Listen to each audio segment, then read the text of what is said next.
Agora vamos começar a nossa segunda palestra. Para isso, eu gostaria de apresentar a nossa palestrante, a doutora Amanda Leal de Vasconcelos. Ela é a proprietária da Nefropet, Serviço de Nefrologia e Urologia Veterinária. Ela tem mestrado e doutorado com ênfase em nefrologia e urologia pela Unesp. Ela é professora da Universidade Estadual do Ceará de Clínica Médica. Ela é membro da diretoria da Anclivepa do Ceará. Ela é membro da Sociedade Americana de Nefrologia e Urologia Veterinária. Com grande prazer, temos ela aqui hoje e gostaria de passar a palavra a ela. Olá, pessoal. Boa noite a todos. Primeiramente, eu queria agradecer o convite, agradecer à professora Paula por ter lembrado de mim para esse evento e agradecer ao Eduardo por toda a atenção que ele tem dado desde o primeiro contato. Então, vamos lá. Eu acredito que esse tema de palestra tenha deixado muita gente intrigado, né? As pessoas andaram me procurando para saber qual era a relação de cistite bacteriana com o paciente cardiopata. Então, vamos começar a desvendar esse mistério aí para muitos. Primeiro, eu acho que todos já sabem que o coração ele é um órgão muscular oco que tem a função de bombear sangue. E com isso ele vai fazer a oxigenação e também a eliminação de catabólitos. Entretanto, esse órgão ele pode sofrer uma doença cardíaca, né? E essa doença cardíaca ela pode se tornar uma insuficiência cardíaca, ok? Pacientes com doença cardíaca que são insuficientes, eles fazem uso de diversos medicamentos. Eu acho que vocês já, inclusive, revisaram alguns consensos durante o congresso, então não vou entrar nesses detalhes, né? Mas dentre os medicamentos estão o uso de diuréticos, né? Não só o uso de diuréticos, ele não vai causar doença renal crônica, mas a gente já sabe que todo paciente com doença cardíaca, um dia ele vai se tornar um paciente com doença renal crônica. Justamente por diminuição do débito cardíaco, uma queda na perfusão renal e pela ativação de mecanismos compensatórios, né? Para a gente poder contornar essa situação, lançamos mão de vários tratamentos. Mas ainda não é aí que eu quero chegar. No paciente com doença cardíaca, e aliás não é exclusividade de um paciente com doença cardíaca, qualquer paciente que possua alguma afecção crônica, ele vai sofrer alteração da capacidade imunológica e sistêmica, tá? No caso de doenças que levem à alteração do fluxo urinário, ou seja, um aumento de volume urinário, assim como a diminuição de volume urinário, todos esses pacientes, eles são predispostos a ter alguma afecção vesical. E falando da cistite bacteriana, né, que é o nosso foco, outro fator que pesa muito para que esses pacientes desenvolvam infecção é a concentração urinária baixa, em decorrência principalmente do uso de diuréticos. É claro, se esse paciente já for um paciente cardiorrenal, independente do uso ou não de diuréticos, ele já vai perder a capacidade de concentração de urina e vai ter uma densidade urinária baixa. Então, acredito que deu para acompanhar o raciocínio. Alguns dos fatores predisponentes para que o paciente cardiopata tenha cistite bacteriana. Então, é muito simples. Mas vamos ver isso um pouquinho mais a fundo, né? Então, claro, a bactéria aí para vocês. Então, o que é a cistite? A cistite nada mais é do que a inflamação da bexiga. E a cistite, ela pode ter várias causas.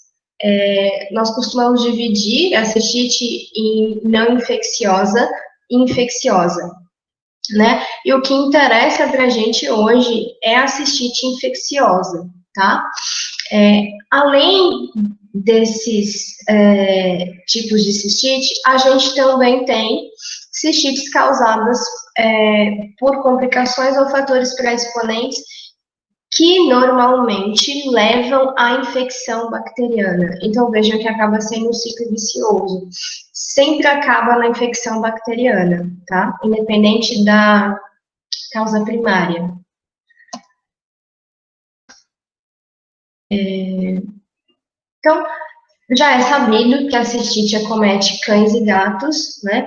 Principalmente, no caso da cistite bacteriana, cães. Nos gatos, o que mais ocorre é a cistite idiopática felina, e isso não exclui de gatinhos cardiopatas desenvolverem cistite bacteriana, tá? Existem algumas causas pré-exponentes aí que a gente vai detalhar. De acordo com algumas literaturas, os autores citam que o que predispõe à infecção bacteriana no trato urinário, atonia vesical, ou seja, aquela bexiga que perdeu a capacidade de contrair e relaxar, defeitos anatômicos, persistência do úreter, divertículos, sejam eles adquiridos ou não, neoplasias de trato urinário, urolitise, e aí vem uma questão que urolitise a gente nunca sabe se quem veio primeiro, se foi a infecção bacteriana ou se foi o urólito que levou a infecção bacteriana, né? Obstrução parcial, seja por urólito, por neoplasia, por alguma lesão por atropelamento, ruptura, tá?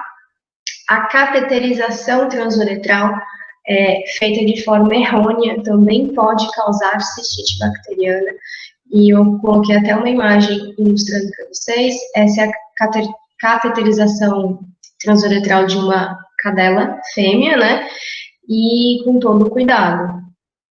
O material que a gente utiliza, sempre material estéril, né? Com auxílio de compressas estéreis também, para essa sonda não ficar encostando no pelo do animal, encostando na mesa, tudo bem direitinho. E doenças sistêmicas. A grande maioria dos autores fala em relação a doenças sistêmicas de forma genérica, mas poucos detalham quais são as principais doenças que deixam o pacientinho predisposto à infecção bacteriana. E, no caso, a maioria é da espécie canina, tá? Em gatos, realmente, a cistite bacteriana ela ocorre em uma menor casuística e com pacientes cardiopatas também. Então, doenças sistêmicas, eu circulei aí, que é sempre dito de forma genérica. Se a gente for procurar outras referências, né, os autores falam que alteração da capacidade imunológica sistêmica e local também causam predisposição, e isso eu já falei anteriormente. Casos onde há postergação máxima do esvaziamento vesical, ou seja, aquele paciente que por algum motivo demora a urinar, aquela urina fica muito tempo dentro da bexiga, tá? E depois, urolitise novamente, cateterização novamente, neoplasias vesicais, má formação do trato urogenital, que já foi falado, e de novo o autor fala comorbidades, né, de uma forma bem genérica. Então, nada específico falando de cardiopatia.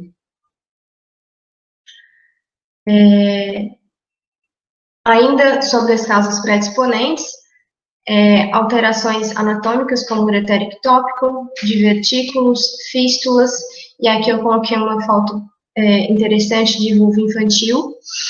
E qual que é o link que eu quero fazer?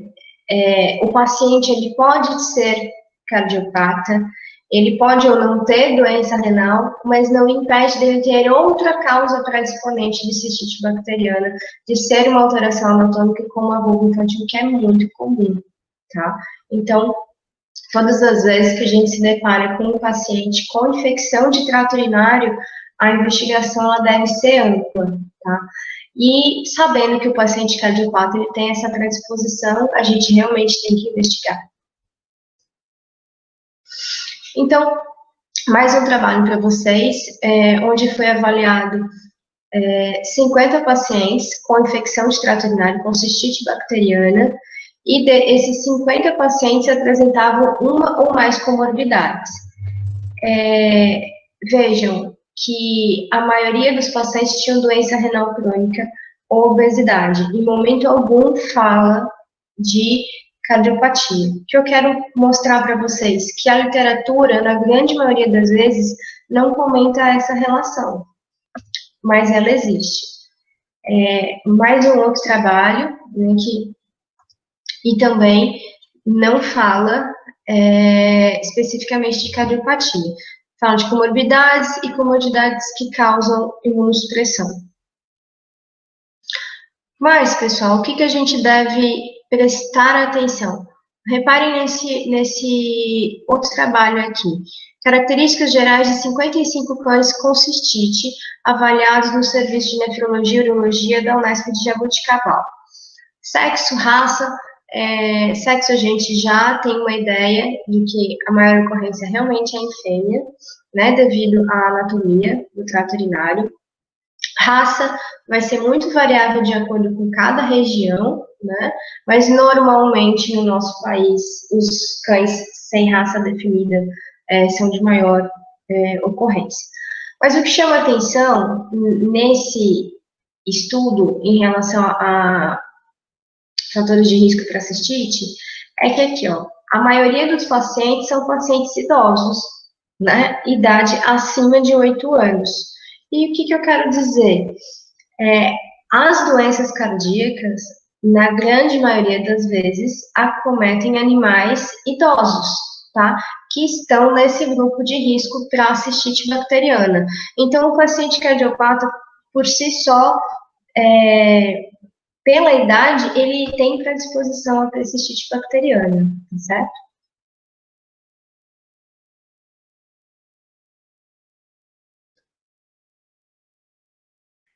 Então, vamos lá.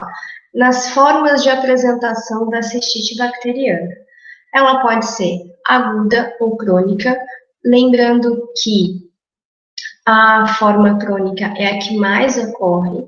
Raramente a gente se depara com um paciente com cistite bacteriana aguda. E normalmente, quando isso ocorre, o paciente sente muita dor vesical. Tá?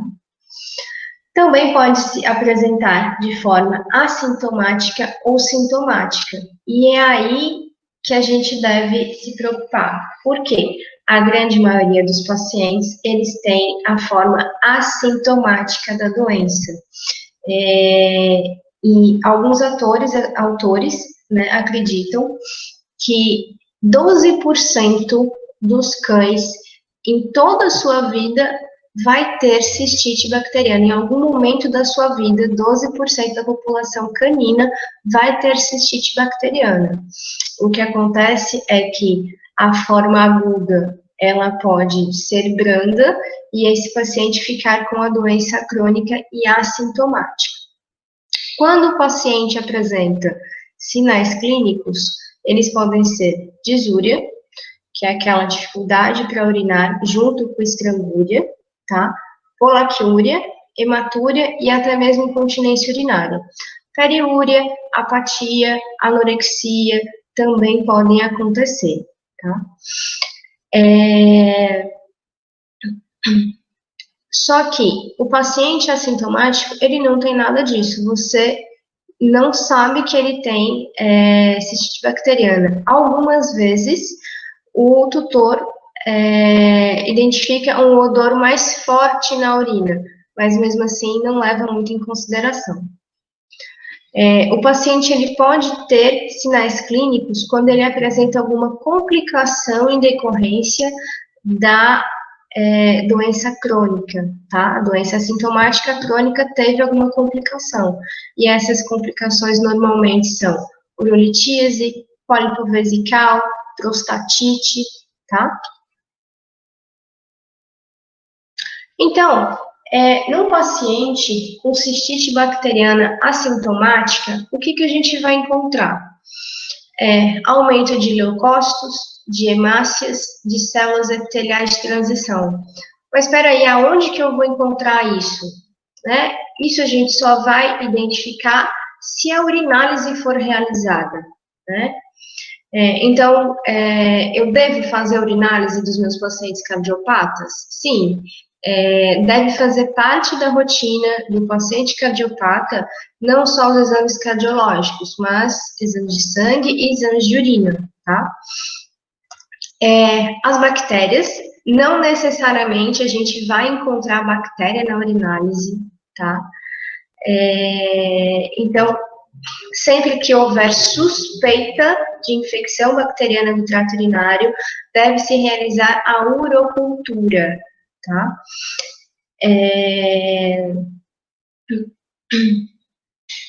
Os pacientes que vão para check-up cardiológico, vocês devem fazer a urinálise e lembrar, sempre levar em consideração o método de coleta, ok?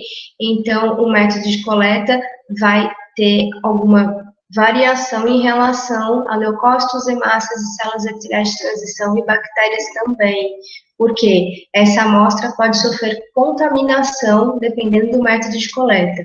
O mais recomendado sempre é que essa urina seja coletada por cistocentese, e de preferência cistocentese guiada. Para quê? Para a gente aproveitar e fazer a inspeção do órgão e ver se ele pode ser perfurado. Porque se esse paciente tiver suspeita de neoplasia, a gente não pode fazer a cistocentese, tá? Então, num paciente que vai para uma reavaliação cardiológica, não tem problema algum fazer a coleta por micção espontânea, usando frasco coletor. E aí, dependendo do resultado, procede-se uma nova coleta, né, por outro método, preferencialmente cistocentese, e aproveita a amostra e envia para a urocultura.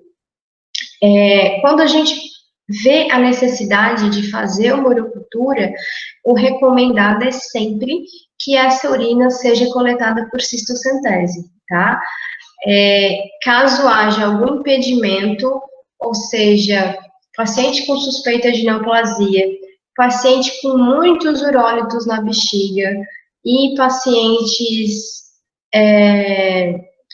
onde você não tem como fazer a cistocentese porque o paciente não permite a contenção e aí tem risco de ruptura, ou até mesmo por você, veterinário, não estar familiarizado com a técnica, a gente pode fazer a coleta via sonda, tá? E aí fazer a cateterização de forma asséptica e desprezar os 2 primeiros ml de urina e utilizar o próximo, que seria referente ao jato intermediário de urina, para poder enviar para a urocultura, tá certo? Então, ainda nas formas de apresentação da cistite bacteriana, vamos só complementar, que eu já disse para vocês que ela pode ser aguda ou crônica, né? Primária ou secundária, ou seja, o paciente não tinha nenhuma alteração e desenvolveu cistite bacteriana. No caso de um paciente cardiopata, como ele vai ter uma alteração da imunidade sistêmica, a cistite ela já é classificada como secundária, tá? Cistite simples, ou seja, sem nenhuma intercorrência, que eu quero dizer com intercorrência, formação de um pólipo, formação de urólito, prostatite, entenderam? Pequenos pontos de necrose e até mesmo ruptura por infecção crônica severa. Então, isso é uma cistite complicada, tá? Então, vejam que as formas de apresentação da cistite, elas são várias. E aí, pessoal, por que é importante a gente avaliar o nosso paciente cardiopata, saber se ele tem infecção bacteriana do trato urinário? Para que a gente institua um protocolo terapêutico quando recomendado. Para quê? Para evitar que esse paciente tenha cistites recorrentes, tá? A cistite recorrente, ela é dividida em reinfecção e recidiva. O que é isso? A reinfecção ocorre quando você institui um protocolo terapêutico, o seu paciente passa 6 meses ou mais com uroculturas negativas e depois aparece novamente com infecção com outro micro-organismo, certo? Já a cistite recorrente de forma recidivante é aquele paciente que passa até menos do que 6 meses com uroculturas negativas e você pode encontrar outro micro-organismo ou o mesmo micro-organismo. E aí que mora o perigo, porque essa cistite recidivante, ela pode se tornar refratária, tá? Que é aquele paciente que ele é resistente a todos os antibióticos e ele não responde ao tratamento, certo?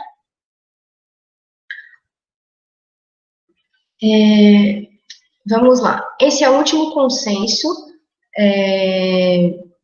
de diagnóstico e tratamento de infecção de trato urinário de cães e gatos.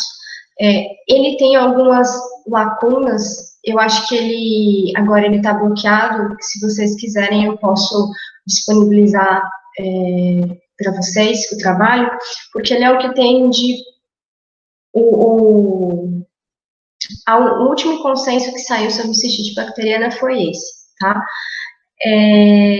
Então, ele fala quais são as situações que a gente deve considerar fazer uma urinálise nos pacientes, uma urinálise e cultura nos pacientes, né? Quando esse paciente ele tiver suspeita de pielonefrite, que é o primeiro item. Se a gente olhar os outros, não tem nada relacionado com o paciente cardiopata. Mas aí eu pergunto, o paciente cardiopata, ele pode ter risco de pielonefrite, ele pode evoluir para pielonefrite? Sim, ele pode, tá? Justamente por quê? Porque ele já tem um comprometimento da imunidade sistêmica. Todo paciente que tem imunidade sistêmica comprometida, ele é um forte candidato a ter cistite bacteriana e essa infecção evoluir para pielonefrite, tá? E isso o consenso não fala. Pessoal, vamos agora falar sobre a patogenia da cistite bacteriana. E normalmente as pessoas perguntam: Amanda, cistite não tem patogenia? Claro que tem, né? Toda afecção tem uma fisiopatogenia.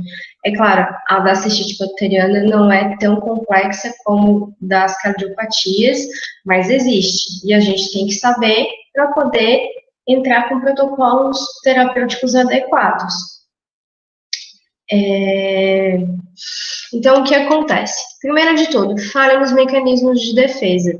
Eu já falei alguns mecanismos de defesa anteriormente, mas vou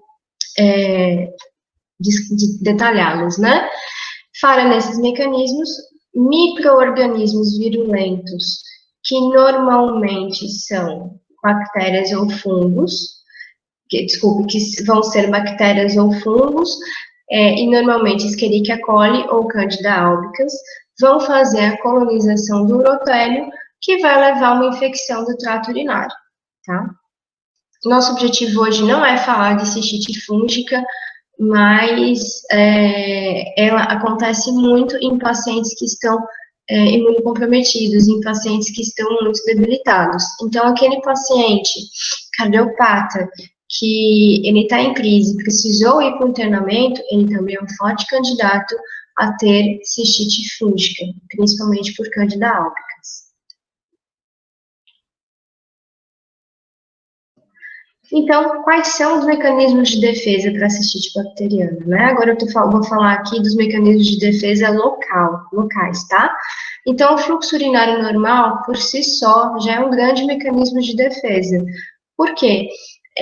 A cada ato de micção, cerca de 90% das bactérias que conseguiram ascender pela genitália para o trato urinário, eles vão ser eliminados pela micção. Então, aquele paciente que por algum motivo demora muito para urinar, essas bactérias vão conseguir colonizar o urotério. Alta pressão da uretra e contrações espontâneas, que evita com que essas bactérias ascendam. Tá? No caso dos machos, ação bactericida das secreções prostáticas, ok? A própria propriedade da urina de ser bacteriostática ou bactericida, dependendo da sua composição, e isso vai estar diretamente relacionado com a alimentação do paciente também, tá? pH urinário ácido e urina concentrada, ou seja, aquele paciente que tem um outro pH, que também vai ter muita relação com a dieta, e pacientes que por algum motivo não têm a urina concentrada, têm a urina diluída, seja por uso de medicamentos, seja por doença renal, por endocrinopatias, esse paciente ele vai ter falha nesse mecanismo e vai ser predisposto à infecção no trato urinário. E é aqui que entra muito o paciente cardiopata, tá? E secreção mucosa do trato genital, tanto em machos quanto em fêmeas, principalmente em fêmeas. E o principal, né, pessoal, mecanismo de defesa é a camada de glicosaminoglicanos que reveste a parede vesical, que reveste o urotério. Então, qualquer coisa que elimine essa camada vai deixar o órgão ainda mais susceptível. Bom, falando dos agentes, que eu já falei para vocês que o agente fúngico mais comum é a Candida albicans, mas vamos aqui falar dos agentes bacterianos, tá? A gente pode encontrar na urina de cães e gatos Escherichia coli, Streptococcus, Proteus, Pseudomonas, Pasteurella, principalmente em gatos, Staphylococcus, Enterococcus, Klebsiella e Enterobacter. Eu costumo dizer, pessoal, que a Escherichia coli, assim como a Estruvita, que não é o caso dessa aula, que eles vão dominar o mundo. Por quê? De todos os trabalhos que a gente observa em diversas regiões do mundo, eu não digo só no Brasil e nem numa determinada região, é do mundo inteiro, a Escherichia coli sempre acomete mais de 50% dos pacientes. Então, normalmente, Escherichia coli 50% ou 51% dos casos de infecção urinária, e depois normalmente fica Staphylo, Strepto, Proteus e Klebsiella, por aí. Nos últimos meses, aqui na minha região de Fortaleza, no Ceará, eu tenho notado um aumento do número de casos de Proteus, tá? Eu acabei recebendo vários resultados de urocultura para Proteus. Lembrando que isso também acaba sendo um pouco sazonal. Eu não sei porquê, mas tem épocas que aparece muita Klebsiella ou muita coli, e agora está aparecendo muito Proteus. Mas se a gente for fazer o levantamento epidemiológico, a Escherichia coli ela ainda ganha de todos os outros agentes. Bom, pessoal, como é que é feito esse diagnóstico de cistite? O diagnóstico de cistite, ele deve ser feito única e exclusivamente por meio de urinálise, tá? Então, não tem como fazer o diagnóstico sem avaliar a urina desse paciente. Se o paciente apresentou qualquer alteração de urina, não é só simplesmente lá e dar antibiótico. Além do que, não é só cistite bacteriana que causa os sinais de trato urinário inferior. Urolitíase, euplasias, pólipos, divertículos, enfim, uma gama de infecções de trato urinário, elas causam os mesmos sinais clínicos, tá? Então, o que a gente vai encontrar num paciente com cistite bacteriana na urinálise? Hematúria, piúria, bacteriúria. Há sempre a necessidade de fazer urocultura. Para quê? Para você saber com qual micro-organismo você está lidando, né? Para direcionar a sua antibiótico-terapia. A gente só não vai fazer urocultura se não houver realmente meios de fazer urocultura, ou seja, se você está o fim do mundo e não ter um laboratório disponível para isso. Ou se o paciente o primeiro episódio, é um paciente jovem, nunca teve nenhuma alteração, aí a gente tenta tratar com os antibióticos de eleição, mas se não tiver sucesso, esse paciente vai ter que fazer urocultura de qualquer jeito, tá? E a gente pode fazer tanto urocultura tradicional, né, em placa, normal, e hoje em dia também existem as culturas rápidas, que são pedals, pequenas plaquinhas. Existem os pedals humanos, que são os mais antigos, e os veterinários também, né? Que a gente pode usar um ou outro, e qualquer um deles, a incubação é rápida, em menos de 24 horas já tem crescimento bacteriano ali, e eles são bem interessantes, que você pode ter na sua clínica, dependendo da região. Se a região for muito quente, como Fortaleza, a gente não precisa nem de estufa, porque a incubação é feita entre 36 e 37 graus, tá? Eu acho que aí para vocês não é o caso, vocês vão precisar de estufa.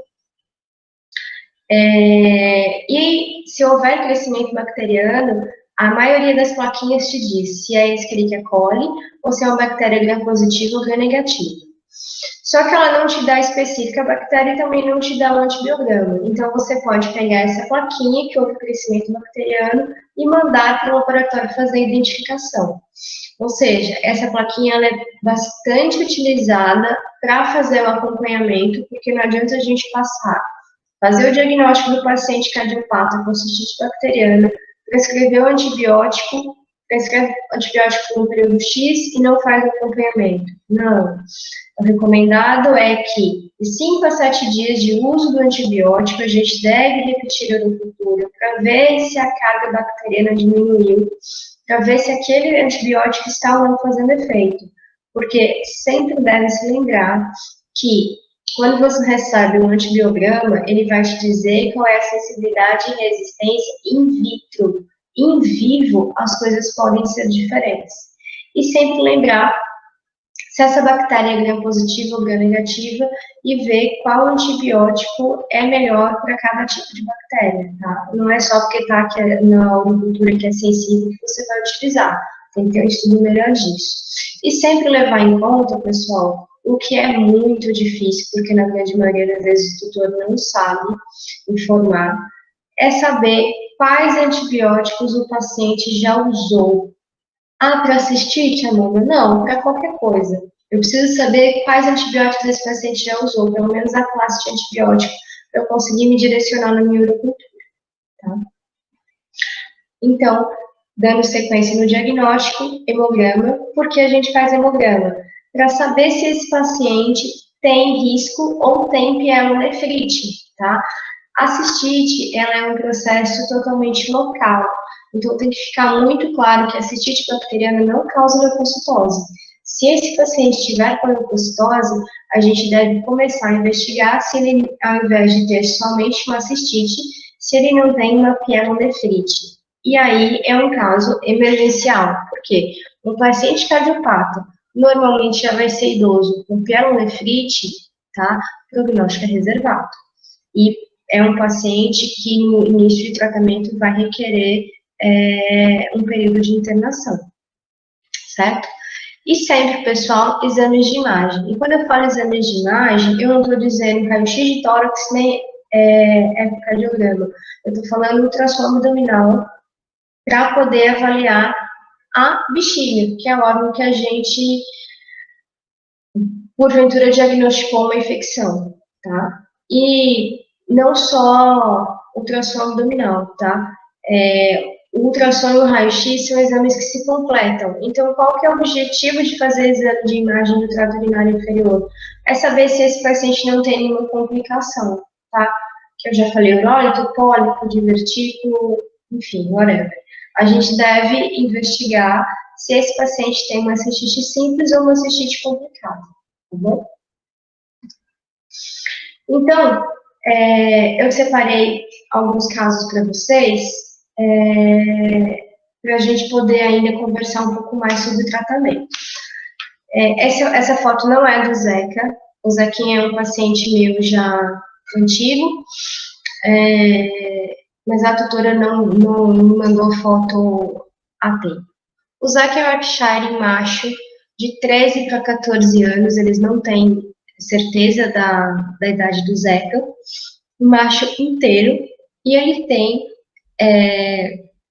degeneração mixomatosa valvar mitral e tricúspide desde os 7 anos de idade, tá? E hoje ele já tem 13 para 14 anos. O Zeca veio para mim porque ele apresentou ao longo dos check-ups que o cardiologista fez certo, o cardiologista não pediu só os exames cardiológicos, tá? Ele foi fazer ultrassom abdominal, ele foi fazer exames de sangue, exames de urina, e foi identificado alguns cistos renais no Zeca. Entretanto, o Zequinha, ele não tem alteração da funcionalidade renal, tá? Ele tem uma doença cardíaca, tem uma doença renal documentada, ele tem cistos. Eu não achei o último ultrassom do Zeca para poder colocar aqui, mas ele não tem muitos cistos. Ele tem um cisto no rim direito e 2 cistos no rim esquerdo, tá?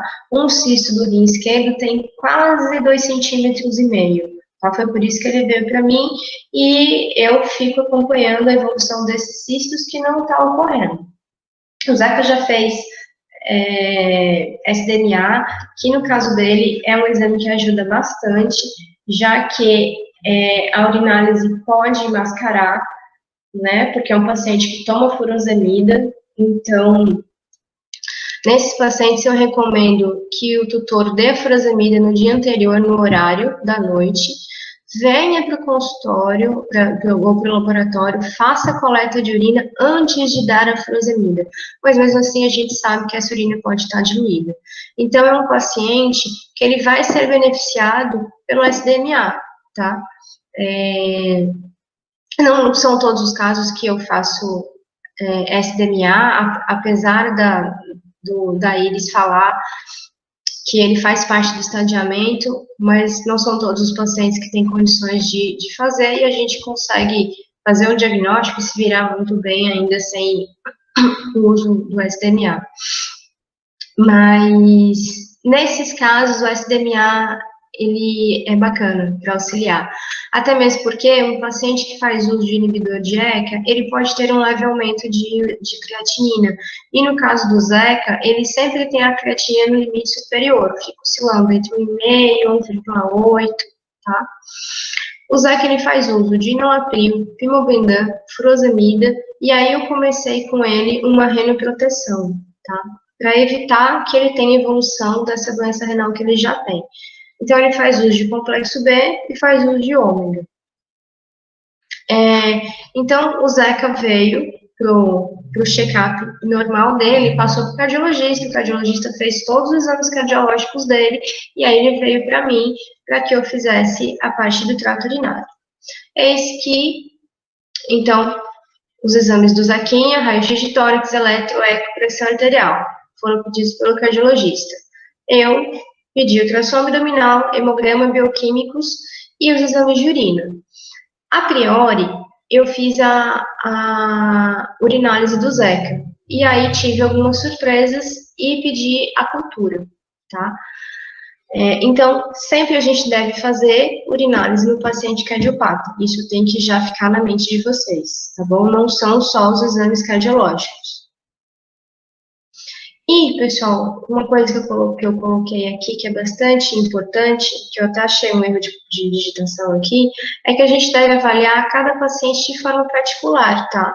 Não é porque esses exames são adequados para o Zeca que vão ser para todos os pacientes. Não existe uma receita de bolo, tá? Todo paciente deve ser avaliado de acordo com a sua situação, com a sua condição clínica.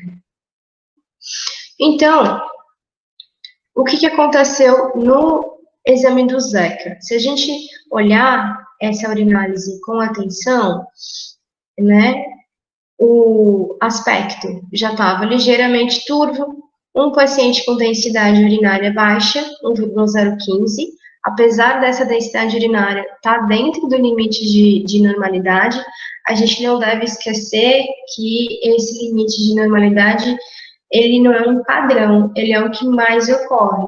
Então, a densidade urinária ela deve ser avaliada junto com o grau de hidratação do paciente e junto com a quantidade de líquido ingerido. Por isso que não é recomendado que os pacientes bebam água em excesso antes de fazer a urinase. Por quê? Porque eu vou ter um exame de urina todo alterado, todo diluído, tá? De forma proposital. Então, o ideal, quando o paciente vai fazer uma coleta de urina, é que essa urina tenha sido formada normalmente, tá? Bom, mas o Zeca é um paciente com densidade urinária baixa, a gente já sabe que ele faz uso de furosemida. Com certeza, ele não tinha tomado furosemida previamente antes do exame, porque ele é sempre muito bem orientado.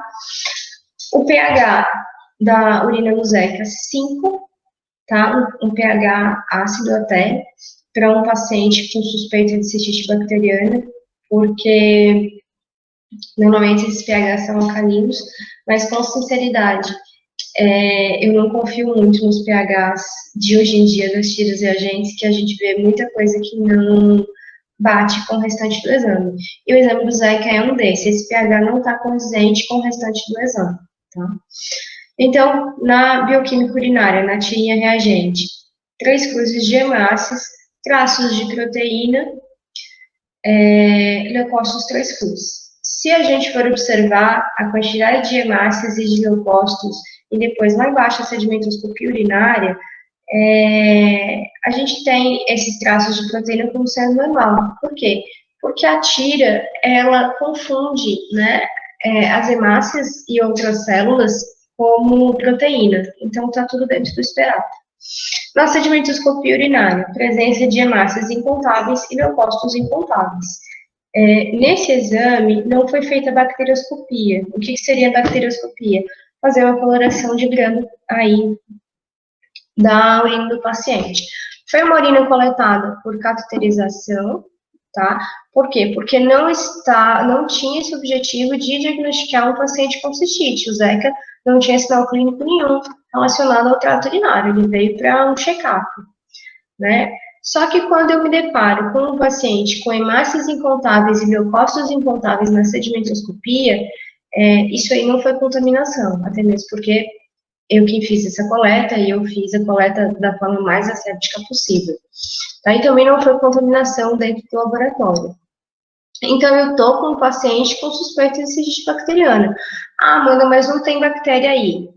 Olha, presença de hemácias incontáveis e leucócitos incontáveis, é praticamente impossível a gente encontrar essas bactérias no sedimento de urina, que é um sedimento analisado a fresco, porque as bactérias vão estar escondidas nessa miscelânea de células sanguíneas. Tá? Diante disso, e como foi uma urina coletada por cateterização por sonda, marquei um retorno, uma nova avaliação para o Zeca e fiz uma coleta por cistocentese, tá? Sempre faço guiado por ultrassom e, na ocasião, já encontrei a parede vesical do Zeca com várias irregularidades. Paciente assintomático. A única coisa que me chamou a atenção na coleta foi a urina que estava um pouquinho turva, mais nada.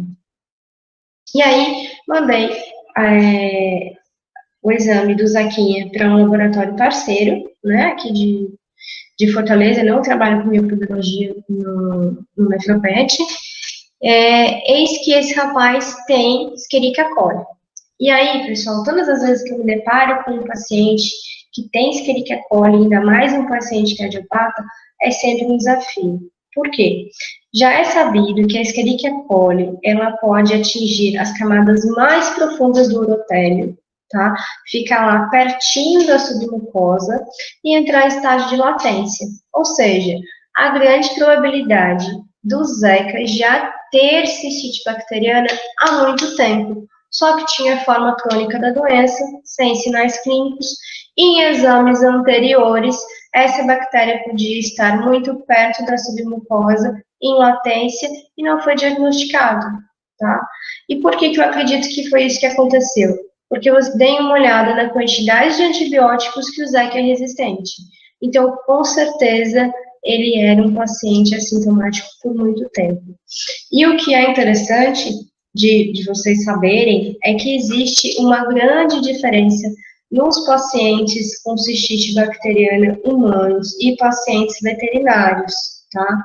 No caso específico dos cães, o urotélio, ou seja, a camada vesical que entra em contato direto com a urina, tá? Que no caso é a mucosa vesical, o paciente veterinário, ele possui 7 camadas celulares, tá? Para depois chegar na submucosa, ok? E o paciente humano, ele possui somente 3 camadas de células epiteliais, tá? Na mucosa. Então, existem barreiras imaginárias que eu comentei com vocês no começo da aula, e a principal delas é a camada de glicosaminoglicanos revestindo a parede da bexiga. Por algum motivo, e aí no caso dos cardiopatas, principalmente por diminuição da imunidade sistêmica, que pode alterar as defesas vesicais, ou seja, alterar essa camada de glicosaminoglicanos, né? A entrada de bactérias no urotélio. Essas bactérias, elas conseguem aderir no urotélio vesical. E no caso da Escherichia coli, não que as outras não façam isso, é que as outras não entram em estágio de latência.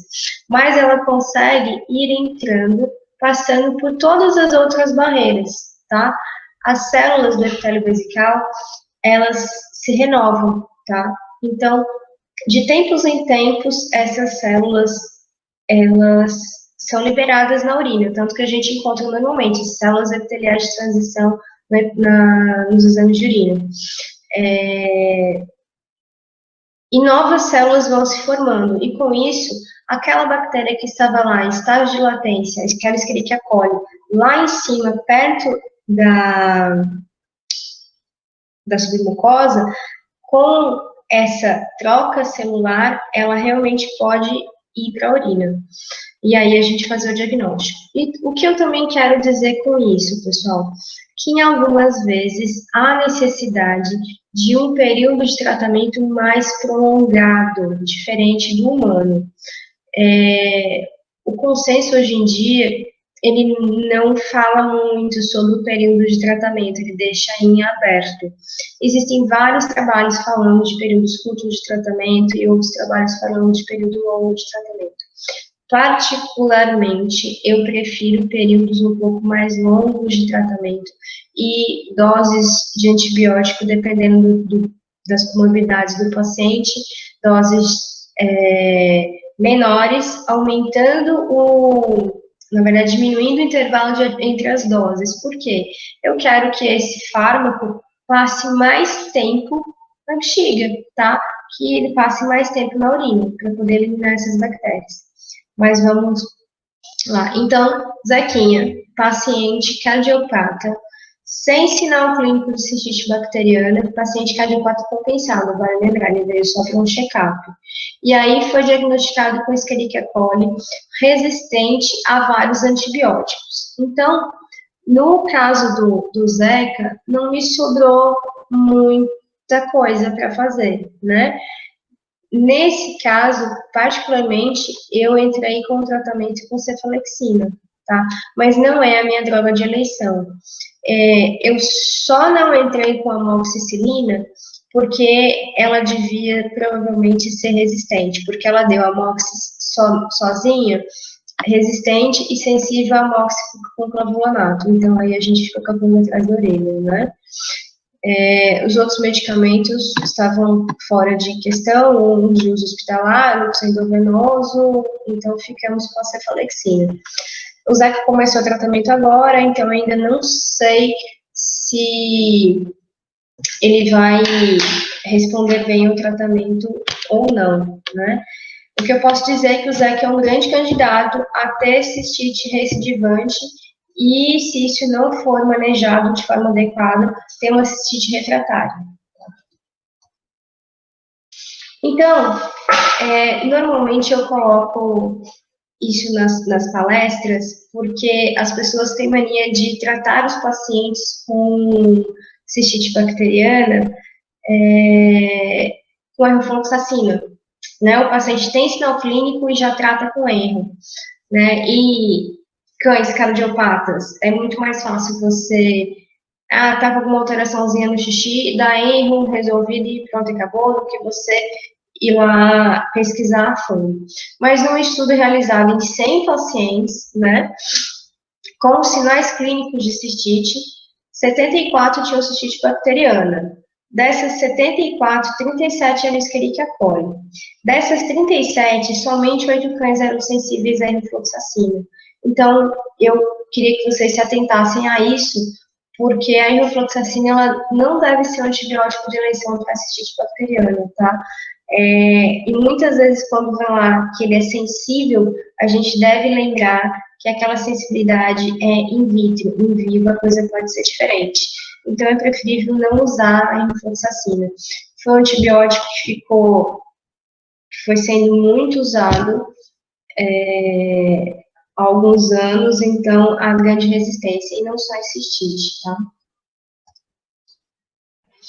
Bom, o que eu espero de um tratamento para cistite bacteriana? Eu espero que a concentração de antibiótico na urina seja boa. Por quê? Porque eu preciso ter um grau de penetração no tecido da bexiga, ok? Então, não adianta eu usar um antibiótico que não vai ter uma liberação de forma ativa na urina, tá? Mais uma vez, falando do último consenso, né, ele traz para a gente, ele não traz um antibiótico específico, né? Ele traz várias tabelinhas, essa é só uma parte da tabela, e eu só peguei uma parte que conversa aqui no slide, tanto que ele tem os antibióticos bem pesados aí, já começou com o meropenem. Não é droga de eleição, tá? Ainda mais para cistite simples. Mas eu peguei para mostrar para vocês que ele traz a droga, a classe do fármaco e a dose. E se a gente for olhar toda a tabela, ele tem uma dose diferenciada do que a gente encontra no guia terapêutico comum, inclusive de intervalo, que foi aquilo que eu falei para vocês, tá? Então, depois eu posso disponibilizar o trabalho. Outra coisa, pessoal, é que esse consenso, ele preconiza que não seja feito tratamento de pacientes com cistite crônica assintomática. Entretanto, como eu disse, que ele tem algumas lacunas e que isso a gente está revendo, né? Eu acredito que ano que vem a gente já tenha revisto tudo e feito um novo consenso. A gente deve pesar se esse paciente com cistite bacteriana crônica, se ele tem risco de ter pielonefrite, tá? E no caso de pacientes com doenças crônicas, outras comorbidades crônicas, sempre tem risco de pielonefrite. Então, o paciente cardiopata fez um diagnóstico de cistite assintomática, deve ser tratado. E no caso do Zeca, que eu mostrei, um paciente com incontáveis hemácias, incontáveis leucócitos, deve ser tratado, tá?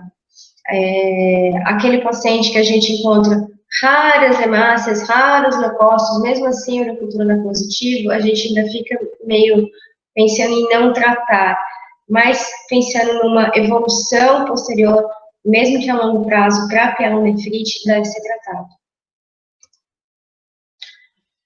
Aqui é outro pacientinho que eu também não tenho a foto do Nick, então eu coloquei uma foto aleatória de um Yorkshire. Coincidentemente, era outro Yorkshire. Então, Yorkshire macho, também de 13 anos, só que no caso castrado. Pessoal, só lembrando, aqui eu tô falando do Nick, ele é castrado e o Zeca não era castrado, tá? O Zeca tem prostatite? Provavelmente sim. Então, a recomendação para o Zeca é fazer a castração. A gente está aguardando para repetir a urocultura do Zeca, e no caso eu não repito a urocultura tradicional, porque ela demora para ficar pronta, eu faço a plaquinha. Vou fazer a plaquinha do Zeca semana que vem. Se diminuiu a carga bacteriana, eu já vou agendar a castração dele, tá? E eu sei que a cefalexina ela não vai passar pela barreira prostática, mas é um paciente que eu vou ter que acompanhar, tá bom? E castração vai ter que ser feita. Voltando aqui agora para o caso do Nick, ele já tinha endocardiose de mitral e tricúspide, mas uma ICC mais avançada. O Nick estava tomando nalapendam, furosemida, espironolactona e sildenafil. Esse caso é um pouquinho antigo, pode ser que o protocolo de tratamento tenha mudado, né? Eu não acompanhei o último processo, mas esse caso é um pouquinho mais antigo. Então, o Nick chegou para mim porque ele estava mal. E, na verdade, o cardiologista queria uma opinião clínica. Ele não veio nem procurando um nefro mesmo. E, é claro, fiz urinálise. Então, o que eu encontrei? Uma densidade urinária baixíssima, tá? 1,012. Vejam que esses foi para outro laboratório, então os valores de referência estão um pouco diferentes do outro exame que eu mostrei para vocês, né? pH 6, mais aquela coisa da tirinha reagente. Sangue oculto, 3 kg de sangue oculto, proteína traços. Na sedimentoscopia, 5 cruzes de hemácias, leucócitos incontáveis, bactérias presentes. Células de descamação raras, epiteliais poucas e renais moderadas. Um paciente que apresenta na urinálise células renais em ainda moderada quantidade ou células caudadas, esse paciente, ele não tem só cistite bacteriana, provavelmente ele está com pielonefrite, tá? O que justifica essa urinálise tão baixa, porque com total certeza ele não coletou urina de imediato após o uso de furosemida, tá? O paciente, ele estava azotêmico, estava com leucocitose, e aí eu já fecho o meu diagnóstico de pielonefrite, ele não tinha nenhum outro foco de infecção. No exame de imagem, tinha discreta dilatação de pelve renal bilateral, ou seja, esse paciente estava não só com uma cistite bacteriana, mas ele estava com pielonefrite. Na oportunidade, o colega me procurou porque era um paciente crítico, ele acreditava estar em síndrome cardiorrenal, mas aí é que vem o pulo do gato. A gente não pode falar, está em síndrome cardiorrenal, procurar os consensos e tratar com síndrome cardiorrenal. A gente deve avaliar cada paciente de forma particular. Esse paciente, ele tinha uma doença cardíaca, mas ele também estava com pielonefrite. As outras doenças renais, a gente não trata com antibiótico. A pielonefrite, sim, porque ela é uma doença tubulointersticial. Com bactéria, com presença de bactéria. Então, a gente precisava entrar com antibiótico nesse paciente. Era um paciente que já estava em edema pulmonar, por isso que ele estava internado, só que o colega já havia feito convênia. Particularmente, eu não vejo bons resultados do convênia para trato urinário. Então, foi um paciente que veio a óbito, infelizmente, a gente não teve tempo de fazer urocultura nele, né? Eu solicitei o exame de urina e quando eu fui pedir para que fosse feita a urocultura, o paciente já tinha vindo a óbito, tá? Esse paciente, ele realmente pode ter evoluído da doença renal crônica, da doença cardíaca descompensada, pielonefrite, entrando numa síndrome cardiorrenal e provavelmente ele entrou em sepse, por isso do óbito, tá certo? Então, vejam que uma simples cistite bacteriana, que se tivesse sido diagnosticada há tempos atrás, não teria complicado desse jeito, tá? Que foi que provavelmente levou o animal a óbito.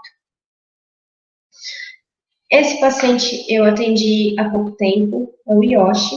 Os donos dele, eles moram nos Estados Unidos, mas tem família aqui, né? É um Lhasa Apso, macho de 11 anos, castrado. O Yoshi já havia sido diagnosticado com doença cardíaca lá nos Estados Unidos há alguns anos, né? Só que o Yoshi estava sendo medicado com benazepril quando o paciente permitia. E aí é que a coisa se complica. Por quê? Um cãozinho extremamente mimado, tá? E sim, ele ensinou para os donos certinho como ele queria que os donos agissem com ele, né? Porque ele se tornava agressivo para conseguir as coisas. Essa é a fotinha real do Yoshi, a tutora me mandou. Então, ele tomava remédio quando ele permitia. O dia que ele acordava, não, hoje eu vou tomar meu benazepril, ele tomava. Então, já tinha uma doença cardíaca descompensada. também era um paciente que estava em crise cardiorrenal. Mas ele veio para mim não porque ele estava debilitado, porque ele estava desidratado, porque ele estava mal. Ele veio para mim porque ele estava com hematúria. E o Yoshi já havia tido outros 2 episódios de hematúria anteriormente, mas não foi tratado porque lá eles não conseguiram coletar a urina para fazer os exames do Yoshi. O paciente não permitiu. Então aqui eu coletei urina do Yoshi. Vejam que eu consegui pouco volume de urina, porque ele realmente não permite, e impossível fazer citocentese nele, ele não para, os ângulos não contém. Um animal dessa idade, aqui apareceu 13 anos, mas está errado, ele tinha 11. Um animal dessa idade, cardiopata, sem tomar medicamento, a gente não pode arriscar sedar, né? E aí, para minha surpresa, esse paciente estava com a densidade urinária baixíssima, tá? O 0,012 também, o pH condizente com infecção, pH 8, aí eu acho que a tira reagente realmente funcionou. Bioquímica urinária, 3 cruzes de hemácias, tinha bilirrubina, mas não vem ao caso porque a gente está falando. Proteína, 2 cruzes, já fiquei preocupada, uma urina com uma densidade tão baixa, 2 cruzes de proteína, tem que fazer o PC, né? Leucócitos, 3 cruzes. Na sedimentoscopia, um carnaval. Então, 4 cruzes de células epiteliais de transição e 3 cruzes de cluster celular. O que é isso? Os blocos celulares, tá? As células epiteliais de transição em blocos. Isso significa o que para mim? Tem uma infecção pesada aí, tá? Hemácias incontáveis, leucócitos incontáveis, cristais de fosfato triplo, ou seja, cristais de estruvita, tá? Eu tenho uma bactéria urease positiva aí, com total certeza. E bactéria presente, deu para ver. Com tudo isso, o Yoshi, ele fez um exame ultrassonográfico e eis que foram encontradas mais ou menos 2 pedrinhas na bexiga dele, né? E aí é a questão, como é um paciente que não aceitava a manipulação, né, e os donos também não faziam questão dessa manipulação, eles não queriam estressar o Yoshi. A gente nunca vai saber quem começou primeiro, se primeiro vieram as pedrinhas ou se primeiro veio a infecção bacteriana, tá? Infelizmente, os tutores não quiseram dar sequência no tratamento, disseram que fizeram chá de quebra-pedra e resolveu, o paciente melhorou. Porque aí ia estressar muito, fazer orocultura, administrar medicamento, se nem os remédios do coração ele tomava. Então, infelizmente, esses casos acontecem, né? Mas esse é um paciente que ele é cardiopata e provavelmente ele vai evoluir para pielonefrite, tá? E a gente deve torcer para ele não obstruir, né? Porque essas pedrinhas ainda são de um tamanhozinho bem suspeito. Pessoal, era isso que eu tinha para falar para vocês hoje, e eu costumo encerrar as aulas com a seguinte frase: seja paciente com seus pacientes, que essa frase é de um Dr. Osborne, um nefrologista, que infelizmente faleceu já, e paciente com seus alunos também, né? Que os alunos normalmente têm muita dúvida em relação a isso. E hoje, o novo normal, né, é a gente fazer os atendimentos todo paramentado. Então, era isso. Agradeço a presença de todos vocês.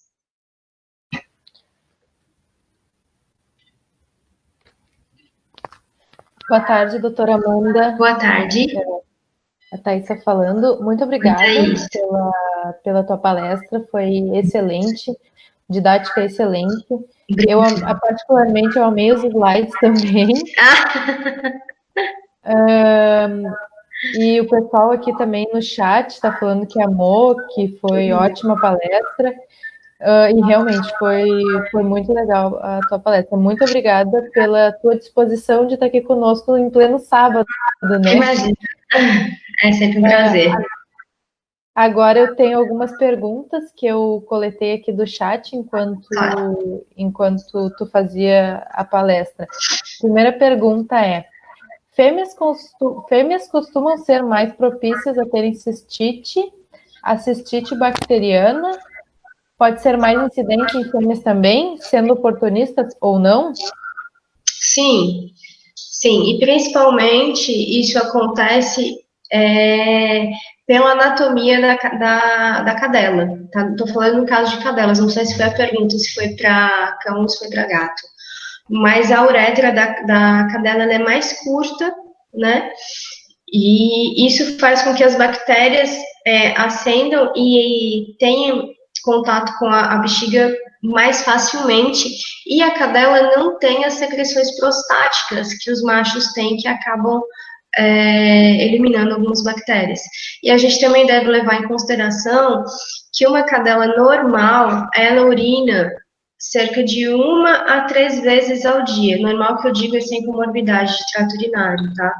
Em contrapartida, os machos, por fazer a marcação de território, eles acabam urinando mais vezes, e isso faz com que as bactérias que conseguiram ascender pela uretra sejam eliminadas antes que haja a aderência na parede vesical. Tá bem. E qual o motivo de você administrar no Zeca vitaminas do complexo B e ômega? Certo. É um protocolo renoprotetor, tá? Como ele tem cisto renal, mas ele não tem alteração de funcionalidade. Então, eu quero que esse rim continue desse jeito. O ômega, ele vai ter uma ação antioxidante e vai, a longo prazo, desinflamar qualquer néfron que esteja inflamado aí. E também pelo uso dos medicamentos do coração, tá? Que esses medicamentos, veja, inibidor de ECA, furosemida, eles vão sim causar dano renal. Então, eu estou tentando postergar. E o uso da vitamina do complexo B porque a vitamina do complexo B, ela é hidrossolúvel. Então, pacientes que têm eliminação exagerada de urina, no caso dele, que ele usa diuréticos, ele tem perda de vitamina do complexo B, que é essencial para o metabolismo celular. Então, obrigatoriamente, eu tenho que repor. Agora, uma dúvida minha mesmo. Se eu tenho um paciente que ele ainda não é nefropata, mas que nos exames não apresentou, mas que tu fez um ultrassom e viu que a conformação renal dele é bem disfórmica e tem noção de que ele vai ser um nefropata a longo prazo ou curto prazo, eu poderia já entrar com algum renoprotetor? Ou Sim, o que acontece? Quando você tem uma alteração de arquitetura renal, esse paciente já é considerado um doente renal crônico. É claro que a gente tem que ter certeza disso, porque algumas vezes o ultrassonografista não está habituado com aquela técnica ou usa somente o transdutor convexo, microconvexo. Se houver essa suspeita, o ideal é que troque pelo transdutor linear para realmente checar se esse rim tem alteração de arquitetura ou se foi um artefato. Tá? Acontece muito paciente que eu recebo que veio com algum artefato porque foi feito a inspeção pelo convexo. E quando a gente faz com o linear, tem diferença. Tá? A gente vai ter uma imagem mais aproximada e mais detalhada do órgão. Então, um paciente que ele já tem alteração de arquitetura, ele já é considerado um doente renal crônico estágio 1. É claro, esse paciente ele pode ainda não ter alterações de urina, não ter azotemia, porque a azotemia ela só ocorre depois que cerca de 70% a 80% dos néfrons foram lesionados. Mas eu acredito que se você fizer o SDMA ou outros marcadores mais modernos, já vai ter alteração. Tá bem. E aí sim, a gente pode fazer uma renoproteção. Vou fazer então. O paciente está aqui comigo, inclusive. Entendi. A próxima pergunta é: por ter presença de bactérias, o odor não seria outro? Ou o odor nem sempre altera, mesmo com presença bacteriana? Olha, aí é uma questão bastante complicada, porque algumas literaturas já até tiraram o odor do exame de urina, porque o odor vai muito do avaliador. né? Então, a gente sabe que tem pessoas que não têm o olfato tão aguçado. Mas o odor, ele pode não alterar tendo presença de bactéria, sim. Tá? O odor pode continuar sui generis, mesmo com bactéria. Como agir em cistite refratária? Olha, cistite refratária não tem um consenso. Particularmente, eu gosto de fazer, não é uma pulsoterapia, tá? Mas é uma antibiótico terapia em doses reduzidas e administrar o antibiótico por um período prolongado, 6 meses a 1 ano. Então, vai depender muito da colaboração do tutor. Tá? E esse antibiótico ele é feito em dose reduzida, uma única vez ao dia, de preferência perto do horário que o paciente está dormindo, né? Se o paciente dorme de noite, a gente vai administrar o fármaco de noite. Se é um paciente que troca o dia pela noite e vice-versa. Para que a gente sabe que o período que o paciente está dormindo, ele vai evitar esvaziamento vesical, ele não vai acordar para urinar. Então, esse antibiótico ele vai permanecer mais tempo ali. E sempre usar um antibiótico que eu sei que ele tem boa eliminação de forma ativa na urina, que ele vai ter contato com o tecido infeccionado. Só que aí a gente tentar fazer um protocolo blindado. Então, o paciente vai usar antibiótico terapia. Eu gosto muito do Greenberry e hoje já tem a apresentação veterinária dele, porque ele vai impedir que novas bactérias façam aderência na bexiga. Ele não vai ter muita ação naquelas bactérias já existentes, mas ele vai impedir a aderência de novas. No caso de fêmeas, pode ser interessante o uso de probiótico intravesical, mudando o pH vaginal e, com isso, impedindo também a aderência de novas bactérias, tá? Então, são protocolos alternativos que a gente pode utilizar e até mesmo a questão da acupuntura para melhorar a imunidade sistêmica. É isso que a gente pode fazer nos pacientes com cistite refratária. Ainda é controversa a questão ao uso de fármacos intravesical, tá? Ainda é bastante controverso.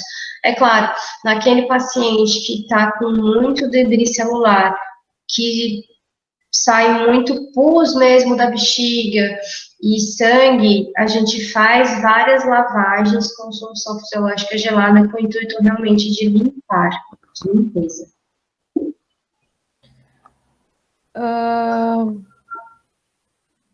Mesmo doses baixas de furosemida vão causar dano renal? A longo prazo, porque não é só o uso da furosemida, a fisiopatogenia da doença cardíaca e também a ativação do sistema renina-angiotensina-aldosterona e o uso de inibidor de ECA. É um ciclo vicioso, a gente não tem como barrar.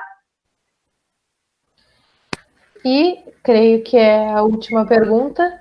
Por haver diferença na produção de secreções prostáticas após a castração, o macho castrado apresenta um risco discretamente maior para o desenvolvimento de cistite bacteriana? Olha, muito pouco, porque a grande maioria dos pacientes não faz castração precoce, então ainda tem o hábito de marcar território, e isso faz a eliminação das bactérias. Mas tem um discreto aumento na casuística de machos castrados. Então tá, Amanda, doutora Amanda, essa foi a última pergunta. Muito obrigada mais uma vez por estar aqui conosco hoje. Obrigada pela excelente palestra, pelo show que tu nos deu, né? Imagina! E boa noite. Obrigada e boa noite a todos vocês. Até mais.